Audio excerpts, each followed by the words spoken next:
Hey, how is it going? So, welcome to the IELTS speaking test at IELTS Fighter 214 Chinh. What is your full name? My full name is Huyền. Yeah, right. And where are you from? I'm from Hanoi. Yeah, okay. And are you ready for the test today? Yes. So let's start with speaking part 1. I want to ask you some questions about yourself. So let's start with the topic of sharing. Have you shared anything recently with other people? Yeah, a lot, because from my childhood, my parents have taught me a very well lesson that I have to share with people. So most of the time, I'm really willing to share my food, my clothes, or my personal belongings to my friends or my beloved ones. Okay, thank you.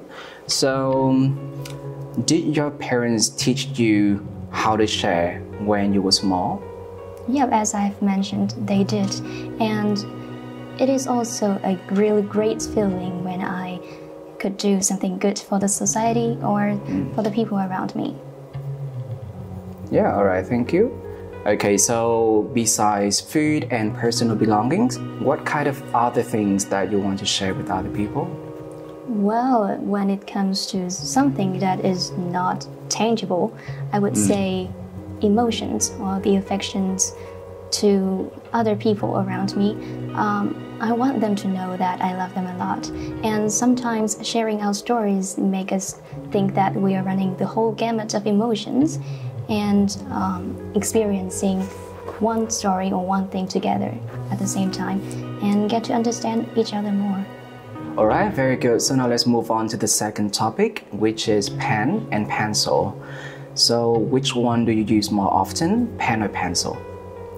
As I get into my university, I'm now used to using my laptop for most of the time. So I would say that both pen and pencil are not really in my pencil case right now, and I'm totally fine with it.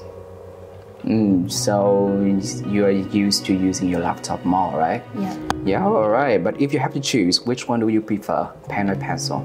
Definitely pencil, because I could erase my arrows and do it all again. And well, because of that, sometimes it feels safer to use a pencil. All right, and another question for you. So what would you think if somebody gives you a pen or a pencil as a gift? I'm not actually into fancy pens. I only need some regular pens or pencil to do my work. But if somebody gives me a pen or pencil as a gift, to some extent, maybe they view me as an intellectual person. So I would appreciate that and cherish the gift. All right, very good. And now I'm going to ask you some questions about science. Right? So do you like studying science? Well, at first, yes, but later when I got to my secondary school, I started to have an aspiration for English. So I didn't spend much of my time for science anymore, and that leads to my vague feeling about science subjects. All right, and do you remember anything about your science teachers at school? Yeah, I still had a clear impression with my high school science teacher. She was kind of supportive and dedicated in her lessons, but somehow I found her lessons a little incomprehensible. All right, very good. So that was the end of your speaking part 1. Now let's now move on to speaking part 2, okay? So this will be your topic today, and this will be a note for you to make a draft. Okay, so you will have 1 minute to prepare and then 2 minutes to speak. Let's start now.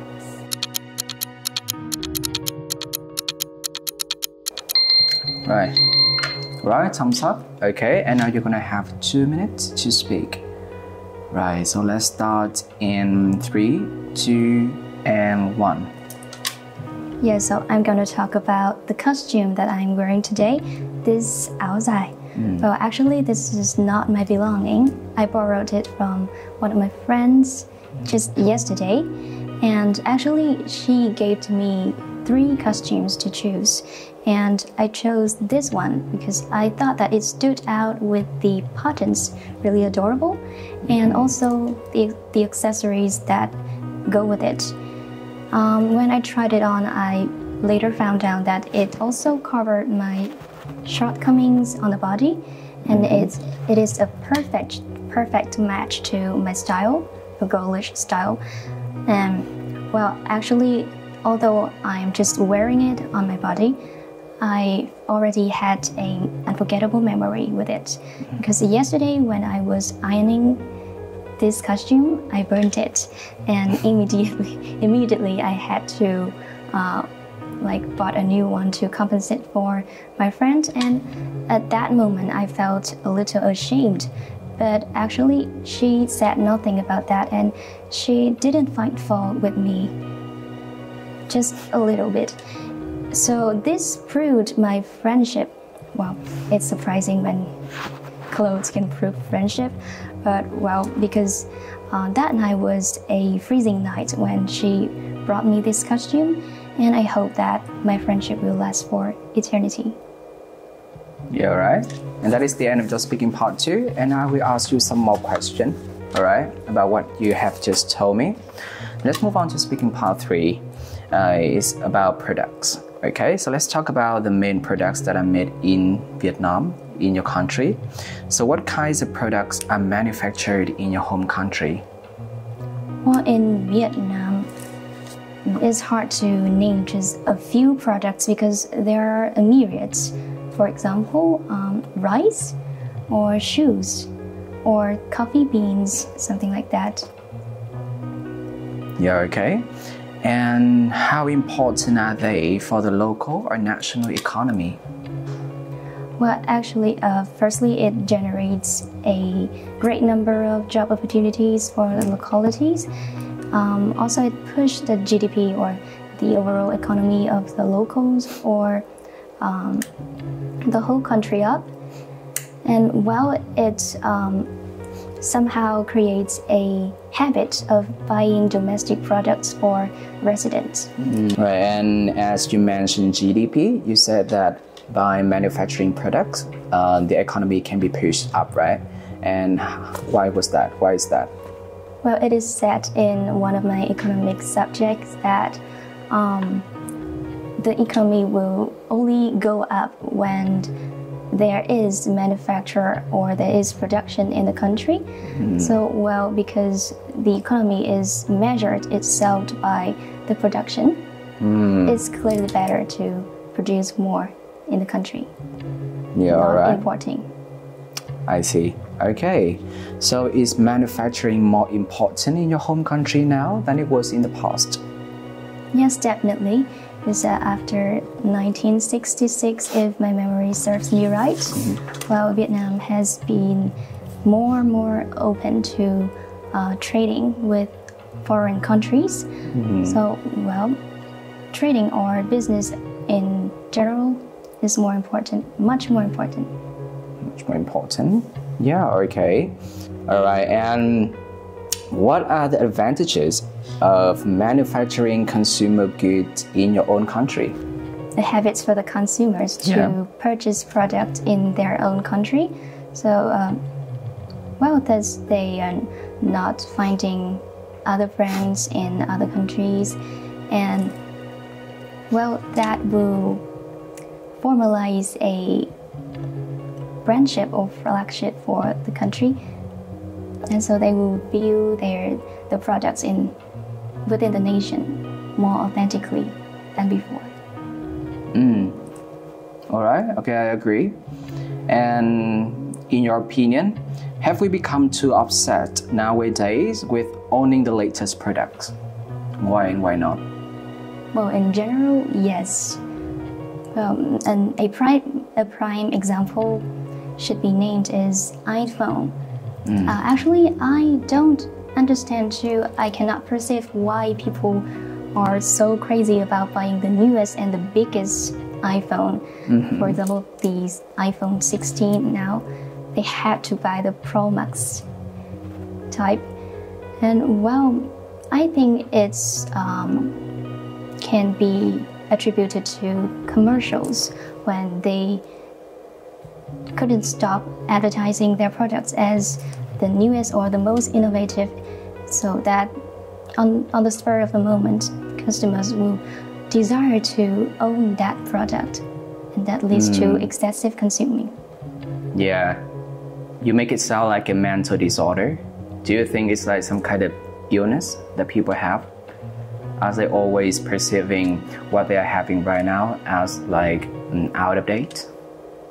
Well, I think it falls to the fear of missing out. When you don't own something that every people are like endeavoring for, you find that you are losing something. I think that's all the question I have for you today. Congratulations on finishing the speaking test today. Thank you so much. Right. Rồi, ok, cảm ơn Huyền rất là nhiều ngày hôm nay đã đến tham gia test cùng với cả IELTS Fighter 2014 chương trình nhé. Và hiện tại ngày hôm nay thì thấy em có một cái phần thể hiện rất là tốt. Đó, chắc hẳn là em tập luyện rất là nhiều ở nhà đúng không? Tại vì nó sẽ thể hiện thông qua ngay cái tiêu chí chấm điểm đầu tiên của em. Đó là tiêu chí về fluency. Đó, fluency em biết nó nghĩa là gì không nhỉ? Độ trôi chảy. Đúng là độ trôi chảy. Nếu mà em tự đánh giá thì em thấy là bản thân mình có một cái độ trôi chảy cũng tương đối là ổn đúng không ạ?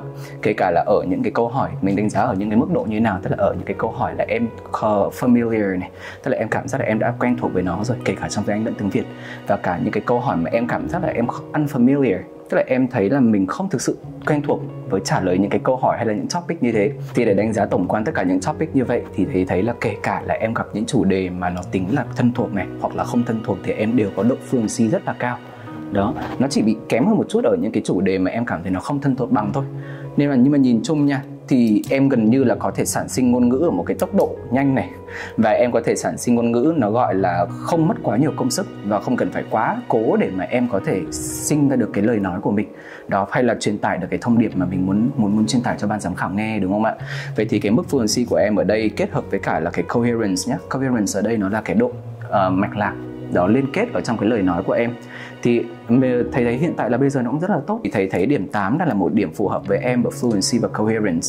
Ngoài ra thì chúng ta sẽ còn 3 cái tiêu chí khác để mà một ban giám khảo người ta chấm thi cho em nữa. Đó là tiêu chí về lexical resource, là tiêu chí về điểm từ vựng này, cách vận dụng từ vựng. Tiêu chí về grammatical range and accuracy, làm tiêu chí về cách vận dụng ngữ pháp của em.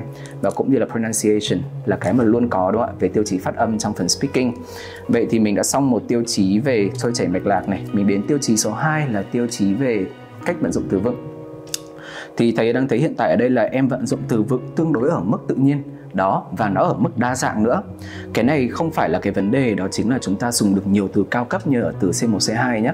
Cái quan trọng nhất ở cái vấn đề từ vựng này đó chính là em dùng được đa dạng các từ vựng khác nhau, không kể cái level của nó, để mà em diễn đạt được đúng cái ý tưởng mà mình đang muốn nói. Thì không biết nãy Huyền có thấy là mình diễn đạt được trọn vẹn những cái ý tưởng mà em muốn nói cho thầy không? Thực ra là cũng có một số ý muốn nói sâu hơn, nhưng mà vì thứ nhất là chưa nghĩ ra kịp.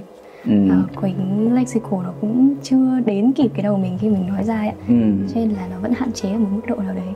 Đúng rồi, đương nhiên là khi mình là một cái gọi là second language speaker đúng không? Đâu đó mình vẫn sẽ có cảm giác cái sự hạn chế, nó không thể thoải mái và nó không thể gọi là carefree như là khi mình nói tiếng Việt với nhau được.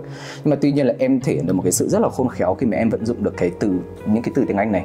Tại vì đâu đó thì thầy vẫn sẽ có cảm thấy là em, mặc dù là em đang tư duy một kiểu em không nghĩ ra đúng không? Thì em vẫn sẽ luôn có một cái kiểu khác để mà em có thể vặn cái hướng trả lời lại của mình sao cho mà nghe nó vẫn tự nhiên và nghe nó vẫn không bị như kiểu gọi là bị tối nghĩa. Đó, tức là các ý tưởng của em đều sáng và mình nghe được là mình vẫn hiểu đến đấy. Thậm chí nó có thể hiện được cả những cái sự tinh tế trong việc chọn lọc ngôn ngữ cơ. Ví dụ em bảo là có những cái tính từ như là fancy, supportive, incomprehensible. Đó, chứ em sẽ không sử dụng những cái từ như là terrible các thứ đúng không ạ? Tại vì nó thể hiện cái sự gọi là mặc dù đúng nghĩa nhưng mà nó không có tinh tế trong cái việc mình sử dụng ngôn ngữ, mình diễn đạt cái thông tin của mình. Đó, thì ở đây em sử dụng được một range rất là nhiều những cái từ khác nhau, kể cả tính từ, động từ này, cụm từ, collocation cũng có và hầu như là đều chính xác. Đó, thì với cái phần lexical resource này của em thì em vẫn rất là xứng đáng có một con 7 đến 8 ở đây, nhưng mà mình sẽ nghiêng nhiều hơn về phía con 8 nhiều cho cái phần lexical này, resource này của em. Ok, thế là em đã có 2 con 8 rồi này. Thế còn bây giờ đến cái phần grammatical range and accuracy, là cái độ rộng cũng như là độ chính xác của ngữ pháp mà em sử dụng. Thì ở cái phần này cũng là một phần mà mà Huyền được thể hiện được một cái khả năng vận dụng ngữ pháp tương đối là tốt. Tức là em không cần nghĩ đến ngữ pháp quá nhiều, nhưng mà cũng sẽ phải đến 80% những ngữ pháp mà em sử dụng thì nó đều chính xác đó, và nó đều dễ hiểu cho người nghe. Mà tuy nhiên thì đây nó cũng sẽ là một cái mà mình có thể cải thiện được. Tại vì sao ạ? Ngữ pháp của em vẫn sẽ có khoảng 20% là dùng nó chưa được chính xác. Nhất là có thể là về thì. Đó, thì đôi khi là em vẫn hay bị chia thành thì hiện tại chẳng hạn này. Đó, một vài chỗ này. Hoặc là đôi khi là em vẫn bị thiếu số nhiều. Đó, số ít số nhiều là nó hơi bị mix với nhau một chút. Đó, có thể là trong quá trình mình phát âm cũng có thể nó bị sót mất cái âm S chẳng hạn. Nhưng mà cái này nó đâu đó nó cũng sẽ ảnh hưởng đến cả cái phần grammar của mình. Vì tính tổng thể ngữ pháp cả câu thì nó chưa hoàn thiện. Đó, nên là cái phần này thì mình cũng đang nghiêng giữa 7 và 8, nhưng mà nó sẽ nghiêng về 7 nhiều hơn cho cái phần như vậy. Đó. Tại sao nó lại không phải là con 6? Tại vì khi nó xuống con 6 á, thì nó thể hiện được cái sự hạn chế trong vấn đề sử dụng ngữ pháp. Nhưng mà em thì đã vượt qua cái ngưỡng bên 6 rồi. Em chắc chắn là đang tiệm cận ở mức bên 7 hoặc hơn bên 7 một chút. Và nếu mà trong tương lai mà em có một cái sự tập luyện đúng cách đó, thì em hoàn toàn có thể kéo được điểm grammar của mình lên cao hơn, có thể từ bên 8 đổ lên. Đấy là điểm về grammar này. Và cuối cùng về pronunciation thì sao? Mình sẽ đánh giá trên những cái tiêu chí gì? Nó là những cái khía cạnh của trong phát âm. Đầu tiên đó là những cái khía cạnh cơ bản nhất là về cái âm thanh, đúng không ạ? Cái âm thanh của từng cái âm một. Đó, thì em phát âm nó có chính xác không? Thì hiện tại là thầy thấy là hầu hết tất cả các âm của em đều chính xác. Đó, có thể là đâu đó một vài những cái nguyên âm thì nó chưa được tròn vành thôi, nhưng mà nó đã có độ chính xác nó rất là cao rồi, nó phải đến 90-95% rồi. Thì gần như không có vấn đề gì về cách phát âm của em này, hay là về những cái âm đuôi của em ending sound thì nó cũng rất là ok. Đó, thậm chí em là một người còn thể hiện được cái sự tinh tế. Đúng là em là một người đã nghe nhiều tiếng Anh đúng không? Thể hiện được cái sự tinh tế trong việc phát âm. Đó chính là cái phần ending sound của em biết là em nuốt khi nào này, và những cái âm nào mà em nên bật ra. Thì đấy nó là những cái mà đang rất là tốt. Đó, và từ đó nó cũng thể hiện được một cái trình độ nữa của em mà thường là những bạn mà level bên cao của cái khía cạnh này bạn mới đạt được. Đó là trình độ người ta gọi là nối âm. Đó, nối từ âm này qua âm kia, đúng không ạ? Từ từ này qua từ nọ, thì em cũng đã làm được một cái điều đó tương đối là xuất sắc, và cũng phải được khoảng tầm 80-90% trường hợp. Đó, còn đâu đó những cái lỗi sai của em nó chỉ là những cái lỗi slip nhỏ, như kiểu là bị vấp nhỏ thôi, và gần như nó cũng không ảnh hưởng gì mấy đến nghe hiểu. Đó. Tuy nhiên thì em nói hơi bé một chút. Thành ra là nếu mà lần sau trong những lần đi thi thật á, thì thầy sẽ khuyên em là em có thể nói to và rõ ràng hơn. Vì dù đâu đó thì ban giám khảo người Tây người ta cũng sẽ mong muốn là mình nói to hơn một chút, đúng không? Để họ thể nghe rõ được tất cả những cái âm của mình. Chưa kể nếu mà sau này mình thi máy thì người ta cũng sẽ cần là mình phải nói rõ. Tại vì nghe qua máy lúc nào nó cũng sẽ có độ dè hơn so với cả thi thật. Còn nếu mà khi mà thi ngoài đời thật này thì thầy thấy là em gần như không có vấn đề gì. Cả phần trọng âm của em cũng đang rất là ok. Intonation các thứ của em thì đâu đó nó cũng sẽ có thể cải thiện được. Nó cũng chỉ đang được khoảng 90% thôi, nhưng mà đã rất là ok rồi. Vậy thì với cái điểm pronunciation này, đâu đó thì em cũng sẽ được ở khoảng tầm 8. Đó, để mà bảo là được 9 thì chắc là cũng sẽ chưa đến mức gọi là perfect như vậy, nhưng mà đang tầm 8 là sẽ tầm hoàn hảo với em. Đấy, vậy thì tổng kết lại ở đây, em sẽ có fluency coherence 8 này, lexical resource là 8 này, grammatical range and accuracy của em là 7 này, và pronunciation của em là 8. Yeah, very good job. Thank you. Em cảm ơn thầy rất nhiều ạ. Ok, cảm ơn em nhiều ha. IELTS Fighter, hệ thống luyện thi IELTS uy tín số 1 Việt Nam.